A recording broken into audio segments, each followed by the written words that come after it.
Les footballeurs en senior veulent être les plus forts possibles pour finir professionnels, mais ils font une énorme erreur. L'objectif n'a jamais été d'être le plus fort. L'objectif a toujours été d'être le plus fiable. Et c'est justement pour cette raison que des mecs moins forts et moins talentueux que toi jouent à ta place. Dans cette vidéo, on va voir pourquoi être simplement fort, ça ne suffit pas pour atteindre le haut niveau et surtout pour y rester. On va voir pourquoi se concentrer sur les statistiques, c'est l'une des pires erreurs à faire. Et surtout, on verra ce que moi je mets en place personnellement avec les joueurs que j'accompagne pour créer des monstres qui sont plus que fiables. Si tu te demandes qui je m'appelle Mathis Mohamed, je suis passé par l'INF Clairefontaine et le centre de formation de l'Estac 3. Aujourd'hui, je suis préparateur mental et j'ai déjà accompagné plus de 70 joueurs en senior à passer de joueurs talentueux mais qui n'ont pas de temps de jeu ou qui jouent en réserve à des joueurs qui montrent tout leur potentiel, qui montrent en permanence le même visage et surtout qui sont fiables. Si tu restes jusqu'au bout de cette vidéo, tu verras plus jamais le football de la même façon. Si tu quittes maintenant, tu vas juste continuer à être irrégulier. À toi de choisir. Avant de commencer, si après cette vidéo, tu as envie de travailler avec moi, il y a un questionnaire juste en dessous qui prend 30 secondes à remplir. Après ça, je te recontacte rapidement, on fait un appel ensemble et on voit tous les deux si je suis la bonne personne ou pas pour t'aider. Mais pour l'instant, reste concentré sur cette vidéo. La première chose qu'on va balayer ensemble, c'est les 3 niveaux. Donc, je vais prendre ma tablette et on va faire 3 niveaux. Voilà. On va faire 3 niveaux. On va avoir le niveau 1. On va avoir le niveau 2. Et on va avoir le niveau 3. Le niveau 1, ça correspond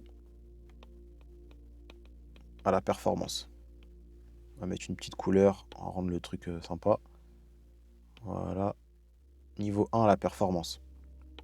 Alors, aujourd'hui, ton objectif, c'est de marquer des buts. Ton objectif, c'est de mettre des passes D. Ton objectif, c'est de toucher X ballons. Ton objectif, c'est de récupérer X ballons. Ça, c'est les objectifs que tu as. C'est des objectifs de performance. Et c'est justement pour ça qu'aujourd'hui, dans le foot, tu as du mal à avancer dans ta carrière. Tu vas comprendre pourquoi après. Parce que nous, avec les gens que j'accompagne, on va beaucoup plus loin, on creuse beaucoup plus loin. Mais ça, c'est l'une des choses qui te bloque énormément aujourd'hui. Il faut que tu le saches. Tu as un peu cette illusion de... Et c'est pas qu'une illusion, en fait. Je peux pas t'en vouloir parce que c'est la réalité. Je suis un joueur offensif, donc je dois avoir des stats, je dois être décisif. Ça, c'est une réalité.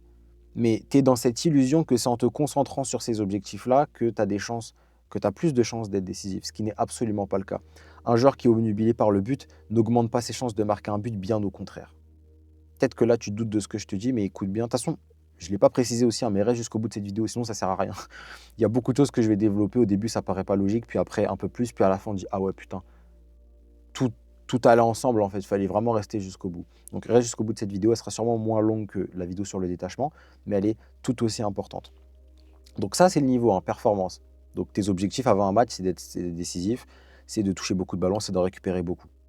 Donc tu te dis, pour que je puisse jouer avec l'équipe première, ou pour que je puisse signer 1, 2, 3 divisions au-dessus, ou pour que je puisse être vu par les recruteurs, ou pour que je puisse signer à l'étranger, il faut que je fasse tout ça. Ensuite, tu as le niveau 2. Le niveau 2, on va appeler ça les actions.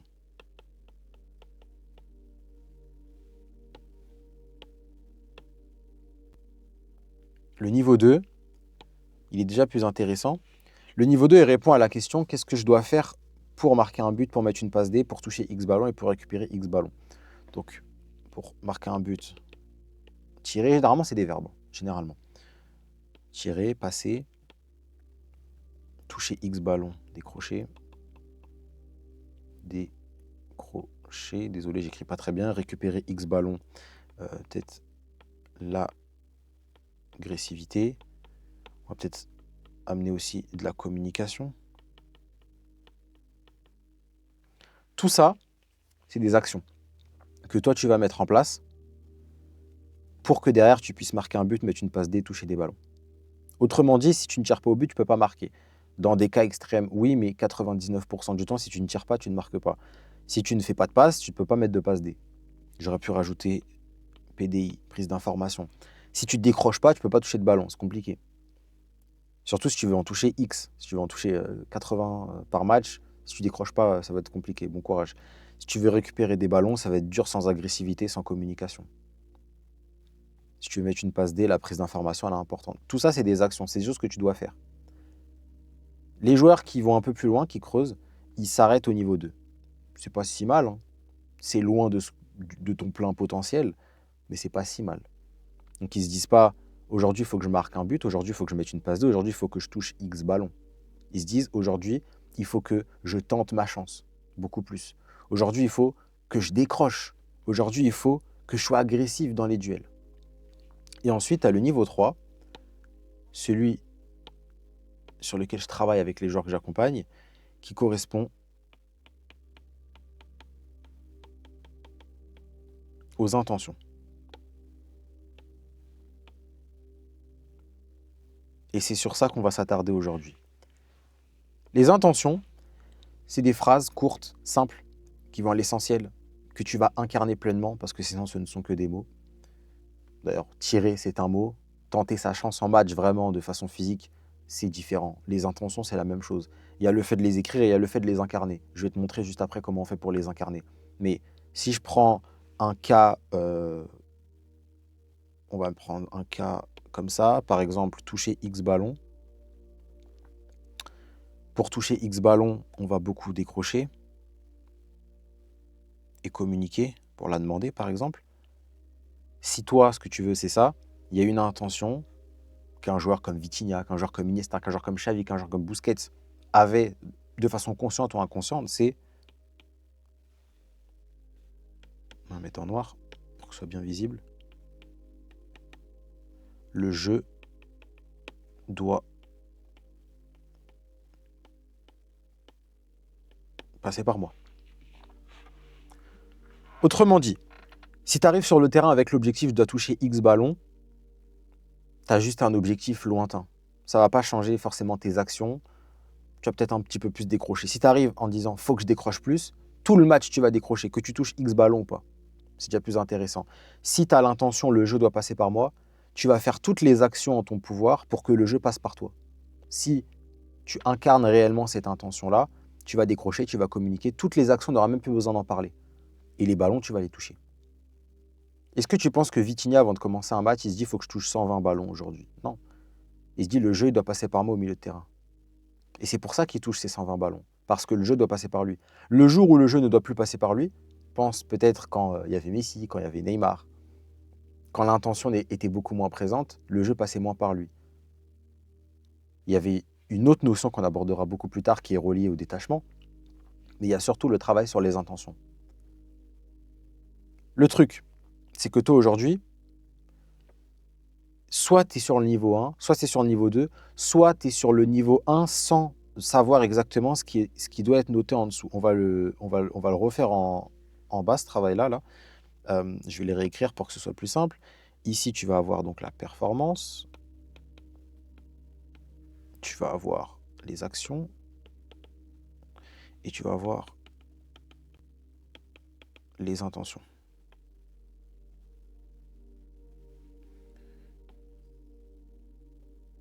Voilà. On va remettre les couleurs pour que ce soit propre. Tes intentions, tes actions et la performance. Toi, aujourd'hui, il y a de grandes chances pour que tu ne saches pas vraiment ce que tu dois faire ici. Peut-être bien que tu le sais. Et encore, on ne sait pas trop. Les actions, tu sais ce qu'il faut faire, mais tu n'as jamais mis de mots dessus consciemment. Et les intentions, alors ça, n'en parlons pas. Moi, ce que je fais avec les joueurs que j'accompagne, c'est que je me concentre à 10% sur la performance, à 20% sur les actions et à 70% sur les intentions. La performance, on l'aborde brièvement la veille du match pour savoir à peu près ce que le joueur doit atteindre. Par contre, on ne va pas chercher les stats, les buts, les passes D, tout ça, ça ne vaut pas grand-chose, c'est qu'une conséquence. Là, je le dis, c'était même pas prévu que je le dise, mais c'est important que tu le saches. Les buts, les passes décisives, les clean sheets pour un gardien, c'est la conséquence d'actions qui sont venues avant. Ce qui fait que tu as marqué un but, c'est le fait que tu as tenté ta chance, c'est le fait que tu as fait certains appels, c'est le fait que tu as communiqué d'une certaine façon, c'est le fait que tu étais bien positionné parce que justement, il y a eu cet échange avec ton autre attaquant pour qui va au premier, qui va au deuxième. C'est ça qui a amené le but. Le fait de te dire je dois marquer un but, ça n'a pas de sens. Genre te fixer ça comme objectif avant un match, ça n'a pas de sens. Analyse comment tu as marqué des buts, fixe-toi des objectifs sur ce qui a amené ce but. Pareil pour les passes D, pareil pour les clean sheets. Un gardien qui se dit aujourd'hui clean sheet, c'est bidon, ça vaut rien. On sait que tu ne veux pas prendre de but, mais ça vaut rien. Un gardien qui dit aujourd'hui, grosse communication avec mes centraux, obligation de toujours parler aux centraux dès qu'un joueur est face au jeu pour qu'il ferme bien les angles de passe et que surtout, il y en ait toujours un qui couvre. Ça, c'est un objectif intéressant. Ça, c'est un objectif qui va te permettre d'avancer. Mais on est toujours dans les 20% là. Il y a 70% d'intention. Pour trouver les intentions, le travail qu'on fait avec les joueurs, il est simple. Enfin, il est simple. Je peux te dire que ce travail-là, c'est le travail préféré des joueurs généralement parce qu'on construit des monstres. J'ai construit des monstres avec ça. Et j'ai pas peur de le dire. Vraiment. Donc si tu as envie de devenir un monstre, travaillons ensemble là-dessus. Dans quelques semaines, tu pourrais être un joueur comme tu l'as été que très peu de fois dans ta carrière. Et là, je te regarde dans les yeux, je regarde la caméra en te le disant, mais je te le dis, c'est important que tu le saches. Nous, ce qu'on va faire, c'est qu'on va se demander quelles sont les actions que tu dois vraiment faire sur un terrain de foot par rapport à ce que ton coach veut, à ce que toi tu veux faire, à ce que toi tu sais faire. On va faire un mélange de tout ça et à la fin, on aura des actions. Ce qui nous intéresse, ce n'est pas les actions. Ce qui nous intéresse, c'est pour chaque action, ici, quelles sont les intentions que tu dois avoir pour que ces actions arrivent naturellement. Pour reprendre l'exemple de tout à l'heure, on se serait posé la question, qu'est-ce que tu dois faire aujourd'hui pour que le coach il soit satisfait de toi et pour que toi tu fasses un gros match selon toi. Ah, faut que je parle beaucoup, faut que je décroche. Ok. Quelle intention tu dois avoir pour le faire? Le jeu doit passer par moi. Ce que je te dis là, ça peut te paraître fou. Tu vas te dire, putain, c'est juste ça, c'est juste une phrase. Comme je t'ai dit, c'est ce que tu incarnes. Et toutes les fois où tu as été excellent, je suis sûr que cette intention-là, alors c'est un exemple, hein, il y en a plein des intentions, je ne vais pas toutes te les donner, parce que ça n'aurait pas de sens. L'idée, c'est que tu en aies une qui parle à la plupart. Pense à toutes ces fois où tu faisais des fives, des city stades. À toutes ces fois où tu étais à l'entraînement, où tu étais hyper bon. Pense à ces jeux réduits, où tu venais demander le ballon en permanence. Ton objectif, c'était pas de marquer 8 buts dans le jeu réduit. Ton objectif, c'était pas de mettre 40 frappes ou de te concentrer sur le fait de tirer au but. Ton objectif, de façon inconsciente, c'était que le jeu devait passer par toi. T'avais pas juste cette intention-là, tu l'incarnais pleinement. Parce que tu en étais convaincu. Pour qu'on gagne ce jeu réduit, pour qu'on gagne ce match au 5, le jeu doit passer par moi. Et si le jeu doit passer par moi, alors naturellement, je vais faire les actions qui vont faire que le jeu passe par moi. Le ballon, je vais le demander. Pourquoi, à ton avis, il y a des joueurs qui parlent sur le terrain en réserve et ils ne parlent pas en équipe première? Parce qu'en réserve, ils n'ont pas les mêmes intentions. Si tu es capable de parler à un certain endroit et tu ne parles pas dans un autre endroit, c'est pour la simple et bonne raison que tu n'as pas d'intention claire. Un joueur qui parle jamais, ok, pas de souci. Mais je connais très peu de joueurs qui parlent jamais. Les joueurs qui ne parlent pas, c'est des joueurs soit qui ont peur de parler, mais ça on l'abordera dans une autre vidéo, soit, et je dis soit, mais ça peut être les deux, des joueurs qui n'ont pas d'intention forte quand ils arrivent sur le terrain. Parce que si le jeu doit passer par toi, je peux t'assurer que le mec qui t'a pas mis le ballon 3 fois d'affilée, tu vas lui dire. Même si tu lui parles pas souvent. Tu vas lui dire, frérot, la prochaine fois, regarde-moi un peu plus quand je décroche. Les mots, ils vont venir tout seuls. Tu vas décrocher. Tu vas mettre de l'intensité dans ton décrochage. Tu vas redemander le ballon une fois que tu le lâches. Parce que le jeu doit passer par toi. Pas parce que tu veux toucher X ballon ou parce qu'il faut décrocher. Parce que le jeu doit passer par toi. Donc ce qu'on est en train de voir ici, c'est ce qui te manque aujourd'hui. Intention, action. Quelles sont les actions, donc quelles sont les intentions qu'il faut que j'ai pour ça. Maintenant, on va ouvrir une autre page. Voilà. On va se demander, ouais, mais comment est-ce que je fais pour incarner ces intentions? Pour incarner ces intentions, on va construire ce qu'on appelle un alter ego. Tu en as peut-être déjà entendu parler. Si tu aimes le MMA, si je te dis Poatan, ça va te parler. Pour ceux qui ne connaissent pas, c'est un combattant. En dehors, il est là, il est souriant. Il ne sourit pas énormément, mais il est quand même beaucoup plus souriant. Il danse et tout. Quand il entre dans la cage, il fait peur. C'est une terreur. Parce qu'en dehors, c'est Alex Pereira. Dans la cage, c'est Poatan. Alter ego, on pourrait aussi dire l'autre moi. L'autre identité. l'autre version de moi-même. Comme tu veux, on s'en fout. Alter ego. On va construire cette autre personne que tu vas activer. Si je te dis Iron Mike pour Mike Tyson, ça te parle. Si je te dis Black Mamba pour Kobe Bryant, ça te parle. Les footballeurs, il y en a un peu moins qui en parlent ouvertement. Il y a des surnoms, mais est-ce que vraiment ils incarnent un alter ego? Ça dépend. Je vais te donner des exemples de footballeurs, après ça va te parler.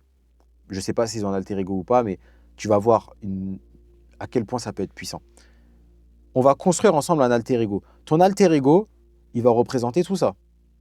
Il va représenter la somme de toutes tes intentions.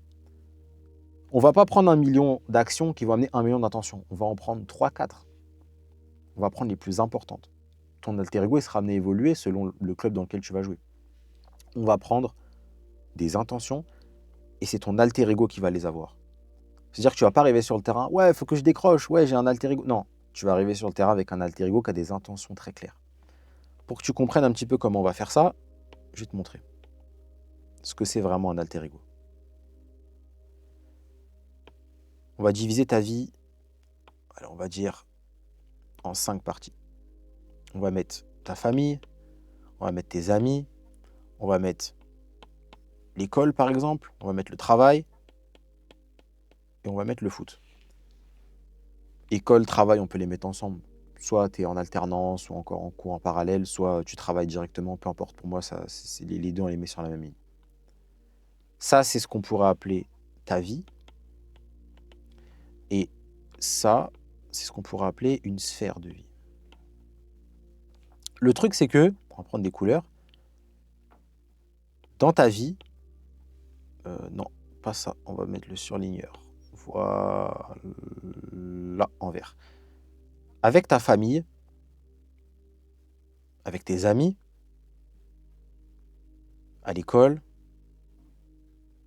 ou au travail, au fur et à mesure des années, tu as appris à te comporter d'une certaine façon. Autrement dit, la partie de toi-même au foot, avec ta famille, n'est pas la même qu'avec tes amis. Tu fais pas les mêmes blagues, tu te comportes différemment. La partie de toi-même entre tes amis et le travail, c'est pas pareil. Tu n'es pas la même personne quand tu es au travail et que tu dois être très carré avec ta petite tenue et tout, que quand tu es avec tes amis dehors. Pourtant, tu sais comment tu dois te comporter. Cette version de toi-même, tu n'as jamais bossé dessus consciemment, mais tu la connais. Tu connais les codes. Tu sais comment tu dois te montrer. Quand tu étais à l'école, tu savais comment il fallait se comporter. Le gros problème, c'est que tu n'as jamais vraiment appris quelle personne tu étais au foot. Parce qu'il n'y a pas de règle, en fait. Tu peux être n'importe qui sur un terrain de foot. Mais tu n'as jamais bossé sur cette personne-là. Et c'est cette personne-là, précisément,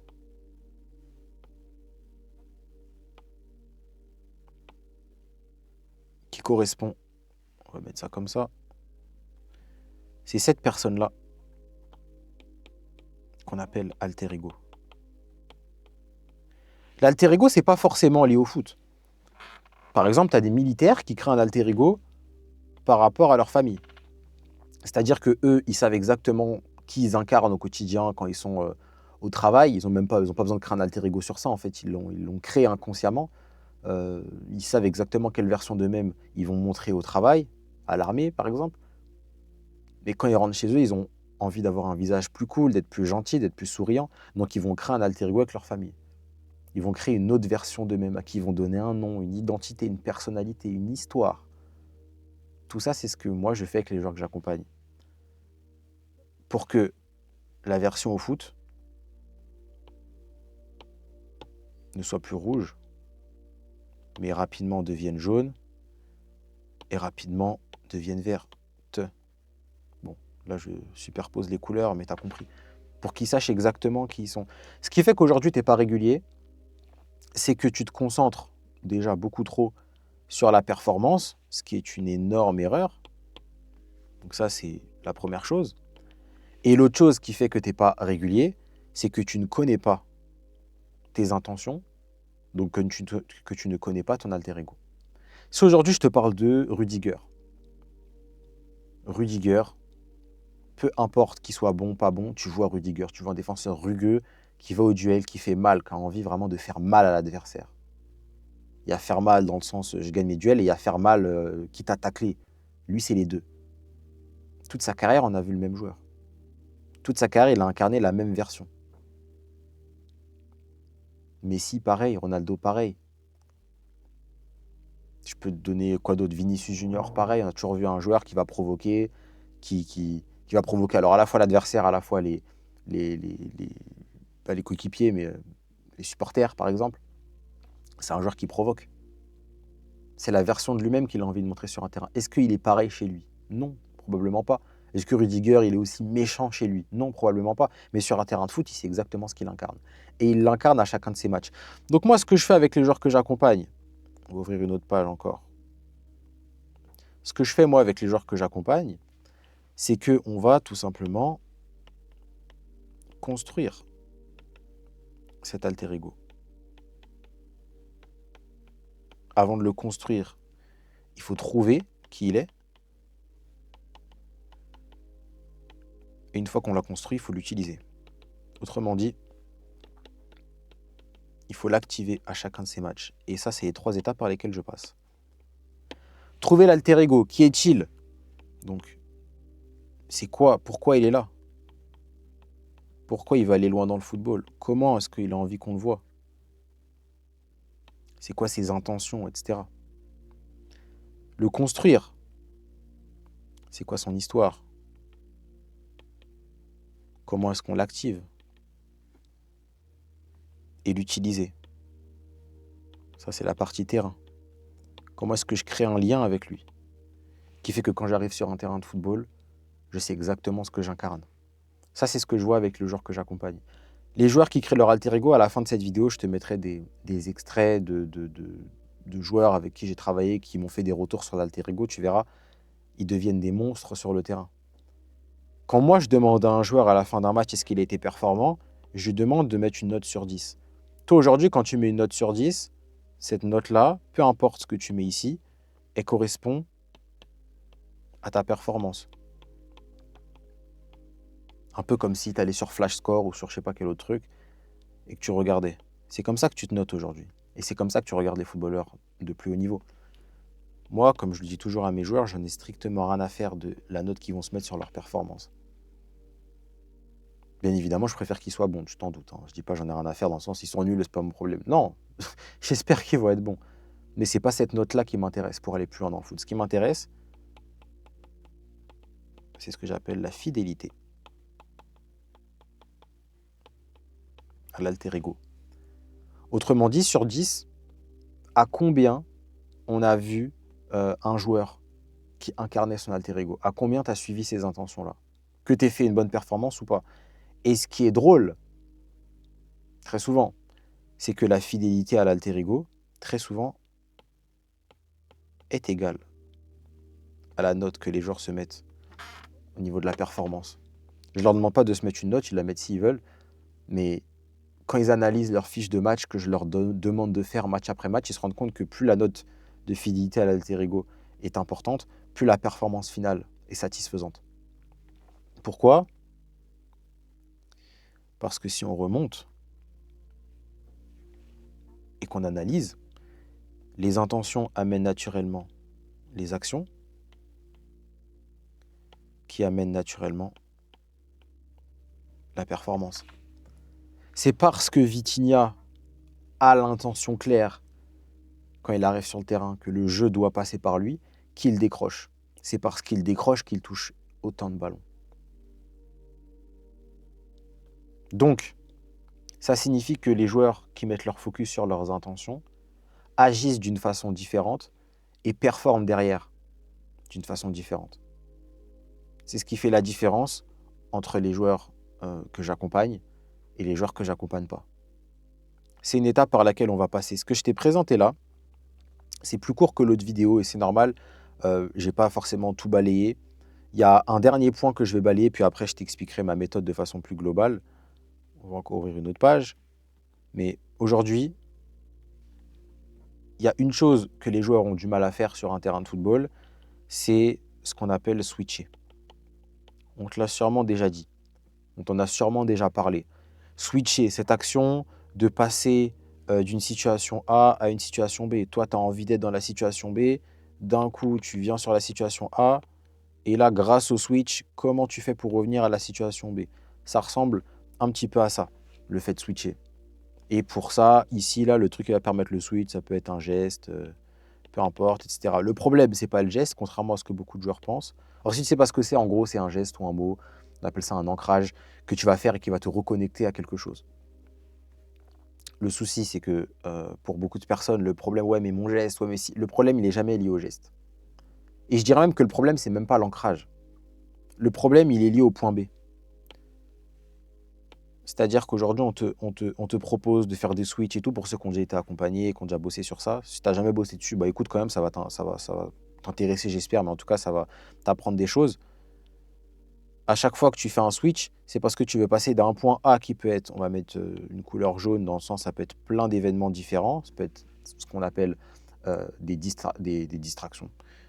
J'utilise pour plein de choses le mot distraction, qu'on va dire des éléments déclencheurs qui peuvent être problématiques. Je sais pas, un coach qui va mal te parler, une critique, etc. Des choses qui vont attirer ton attention. Si on devait même aller encore plus loin, ça ressemblerait à ça. C'est-à-dire que ici, on pourrait mettre un œil. Voilà. Et cet œil-là, soit donc c'est ton attention, soit elle est ici, soit elle est ici. Et le switch permet de te remettre au bon endroit. Le problème, et je pense que maintenant tu l'as compris, c'est que toi, tu n'as jamais travaillé sur ce point B. C'est quoi ce point B? À quoi tu veux te reconnecter sur le terrain? Au ballon, au jeu, au fait d'être concentré? Tu penses vraiment que c'est suffisant? C'est pour ça qu'à chaque fois que tu te déconnectes, oui, tu vas te reconnecter, mais ça va durer 3 secondes, parce qu'il y a pas de matière ici. Par contre, quand ici, il y a un alter ego qui a été construit, là, ça change tout.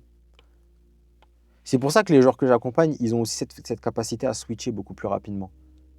Parce qu'ils se reconnectent à leur alter ego. Ils se reconnectent à la personne qu'ils ont envie d'incarner sur un terrain, qu'ils connaissent déjà par cœur.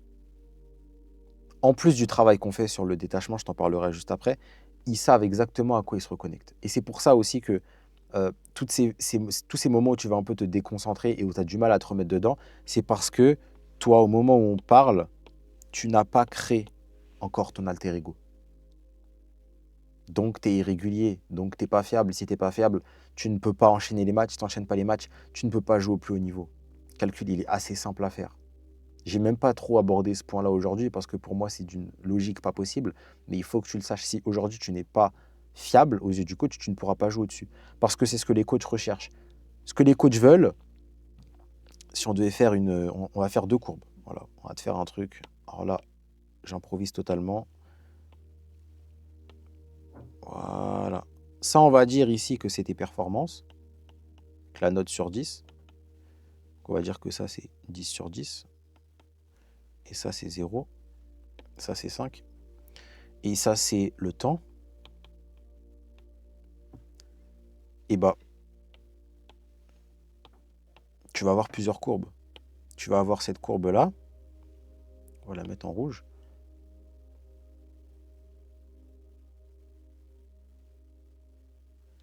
Peut-être ta courbe aujourd'hui. Et tu vas avoir cette courbe-là.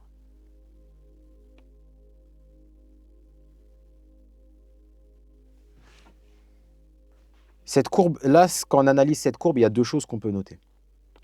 La première, c'est qu'il y en a un, logiquement, si on analyse comme ça, qui a plus de potentiel que l'autre. On peut le voir. Le point maximum du joueur bleu, il est là. Le point maximum du joueur rouge, il est là. Donc lui, il est peut-être à 7, or que lui, il est à 11 sur 10, tellement il a été fort. Waouh, incroyable. Donc il y a un écart qui est important. Mais on voit que le point le plus bas, il est là, alors que l'autre, le point le plus bas, il est là. Si t'es coach, tu prends quel joueur, toi? Si t'as des matchs importants à jouer et que tu veux une équipe stable qui dure toute la saison, tu prends lequel? Je sais pas toi, mais moi, jamais de la vie, je prends le joueur rouge. Est-ce que tu as vu le nombre de performances qui sont en dessous de celles du joueur bleu? Est-ce que tu as vu, quand même? Tout ça. Tout ça. Tout ça. Tout ça, c'est en dessous. Et quelquefois, c'est un peu au-dessus. Tout ça, c'est en dessous. Ça, c'est la définition de la régularité. Est-ce que tu as un joueur régulier ou pas? Est-ce que tu es un joueur fiable? Pour savoir si un joueur est fiable, on va prendre la moyenne de ses performances. Tout simplement. C'est-à-dire sur les 30 matchs qu'il a joué cette saison, si on mettait une note à chacun de ces matchs, ça serait quoi la moyenne? 7? 8? Ça, ce serait plutôt pour le joueur bleu. Tu vois? Pour le joueur bleu, on serait peut-être sur ça. Sur du 7,5. Pour le joueur rouge, à ton avis, on est à combien? On est à 6. Avec des pics à 11 et des pics à 3. Enfin, des pics. Pas vraiment un pic, là. Tu mets qui, toi? Tu mets le bleu ou tu mets le rouge? Moi, je mets le bleu tous les jours. Mais est-ce que toi, t'es le bleu? Toi, t'es le rouge. L'ancien, c'est le bleu. L'ancien, c'est le bleu parce que l'ancien, il est fiable. Il est jamais... Alors, peut-être que, oui, des fois, il est catastrophique et tout. Bon, si le coach, tu veux vraiment pas te mettre... Voilà, mais c'est quand même un cas qui est rare. Je ne vais pas l'aborder dans cette vidéo. Je pense que je ferai d'autres vidéos sur comment s'intégrer, comment faire en sorte qu'il y ait un lien, un minimum avec le coach pour qu'il ne soit pas que basé sur l'affinité. Mais il y a beaucoup de joueurs qui trouvent des excuses. J'espère que tu n'en fais pas partie. Et si aujourd'hui, tu sais que tu ressembles un peu plus au joueur rouge, il y a des chances pour que ce soit la raison pour laquelle le coach ne te met pas. Parce que même si l'ancien, il avait une moyenne de 6, mais qu'il était régulier, le coach préférait mettre l'ancien. Il faut que ta moyenne elle soit meilleure que l'ancien. Ta moyenne, elle joue sur tes séances. Ta moyenne, elle joue sur les bouts de matchs amicaux. Ta moyenne, elle joue sur le peu d'entrées que tu auras en match officiel. Ta moyenne, elle joue sur les matchs en réserve que tu joues. C'est là qu'elle se joue, ta moyenne. C'est pas sur les matchs officiels avec l'équipe première. Parce que le coach, il va regarder ta moyenne pour te prendre. Il va pas se dire « Ah bah lui, il n'a pas de note, on va voir avec nous ce que ça donne. » Ça marche pas comme ça, le football. Malheureusement. Toi, aujourd'hui, tu es là. Tu es le joueur qui est à 6. Parce que tu sais pas pourquoi tu es bon. Tu es le joueur qui est à 6 parce que tu n'as pas créé ton alter ego. Parce que tu es focus sur le niveau 1.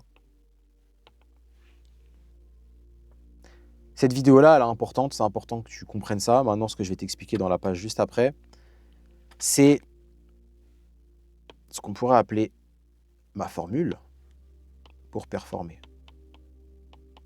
Performance.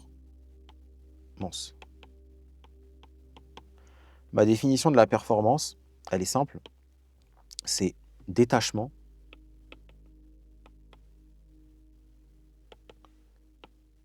fois intention. Aujourd'hui, on a balayé les intentions. Mais comme dans toute formule, tu peux faire 1 million fois 0 fait 0. Autrement dit, tu peux avoir l'alter ego que tu veux. Si tu n'es pas détaché sur un terrain de football, c'est mort. Ce qui signifie qu'aujourd'hui, tu es dans l'obligation de créer ton alter ego, mais que créer ton alter ego uniquement, ça ne suffit pas. Créer ton alter ego, faut pas croire que c'est juste trouver 2-3 intentions et se dire ok, je vais l'appeler Kuroko et je vais aller sur le terrain. Ça marche pas comme ça. Créer un alter ego, c'est beaucoup plus profond. Tu le verras de toute façon avec les joueurs que je vais te montrer juste après, avec tout le travail qu'on peut t'amener à faire dessus. Créer son alter ego, c'est pas un travail qu'on fait à l'arrache, à la va-vite. C'est un travail profond. Si tu es encore là sur cette vidéo, il y a un questionnaire en dessous. Peut-être que ce questionnaire, il va te servir à rien et qu'on travaillera jamais ensemble. Il y a un monde où ce questionnaire, parce que moi je calcule ces chiffres-là, hein, c'est quoi le pourcentage de joueurs qui répondent au questionnaire et avec qui je finis par travailler, et on est sur des pourcentages énormes. Peut-être un joueur sur 5, un joueur sur 4 qui répond au questionnaire, on finit par bosser ensemble. Un joueur sur 4, je ne sais pas si tu te rends compte. On finit par taffer ensemble. Et le joueur, à la fin, il a créé son alter ego. Maintenant, ce joueur-là, il ne fait pas que créer son alter ego. Il est aussi détaché. Être détaché, c'est ta capacité à jouer libéré.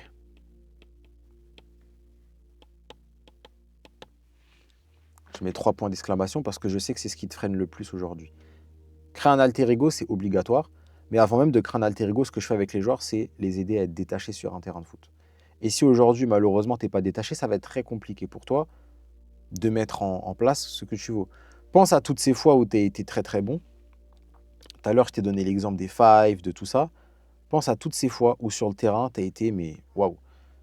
Tu es sorti du lot, tu as fait des choses incroyables, tu as montré, littéralement, hein, ce qu'on peut dire, tu as montré des intentions, tu as montré que tu incarnais des intentions précises.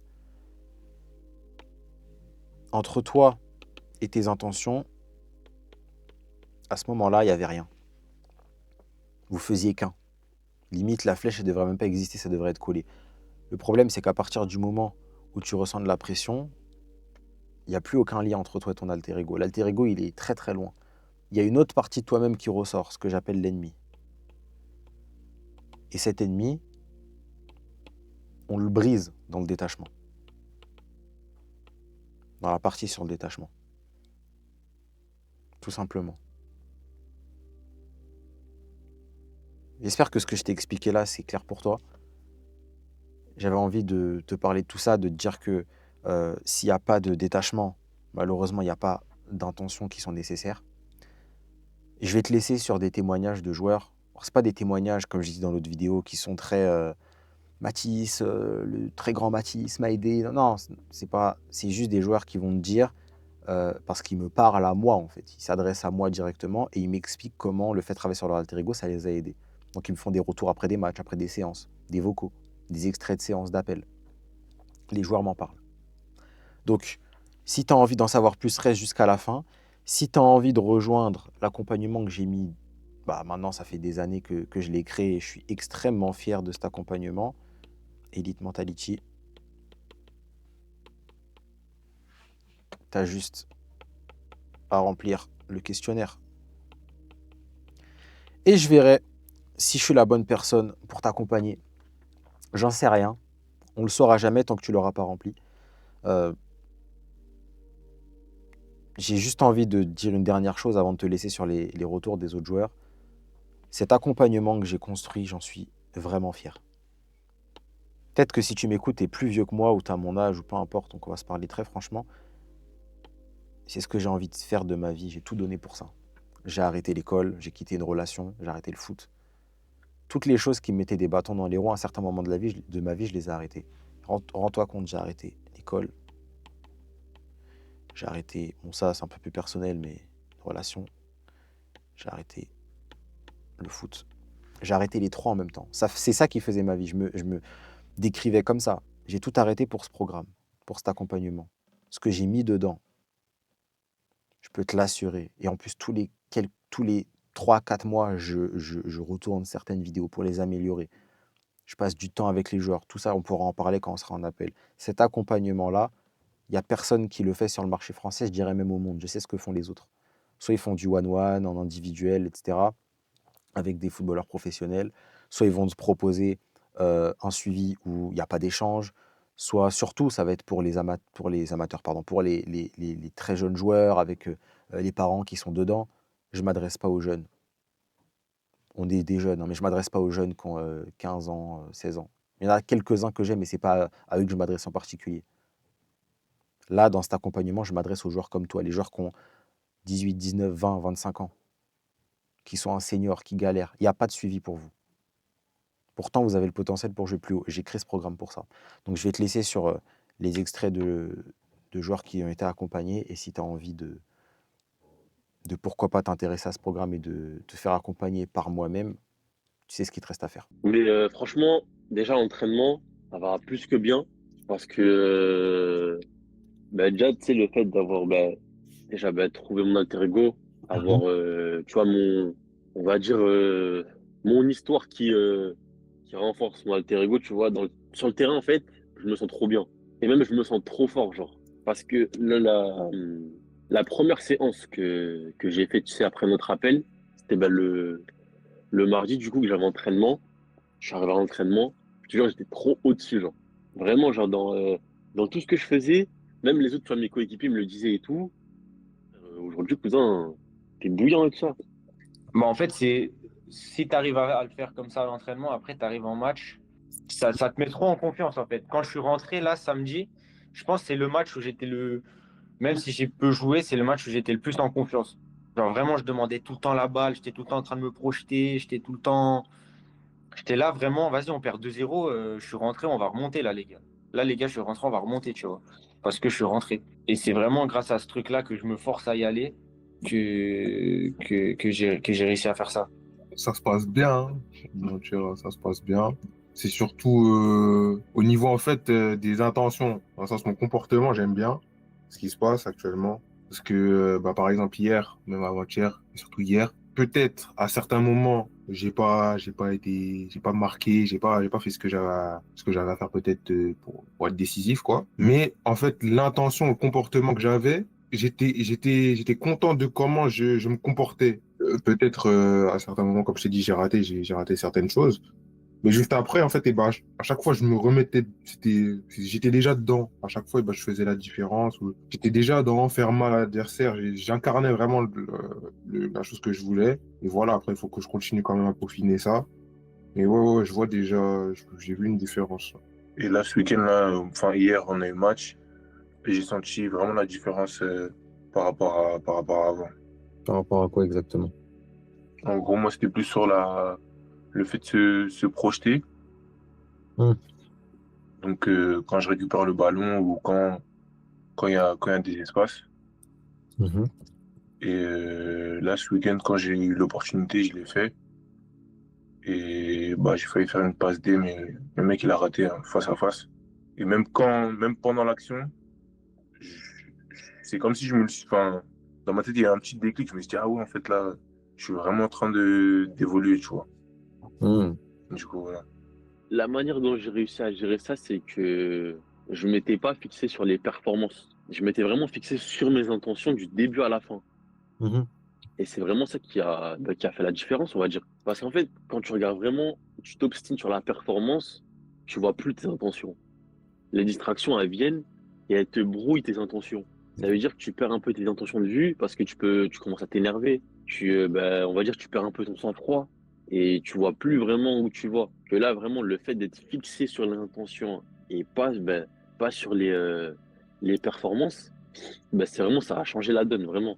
Parce que c'est vraiment tes intentions qui vont t'amener à la performance. En fait, le travail sur les croyances, c'est le meilleur, je trouve. Mhm. C'est vraiment le plus game changing. Tu te dis qu'avec ça, tu peux vraiment changer Ah oui. du tout au tout.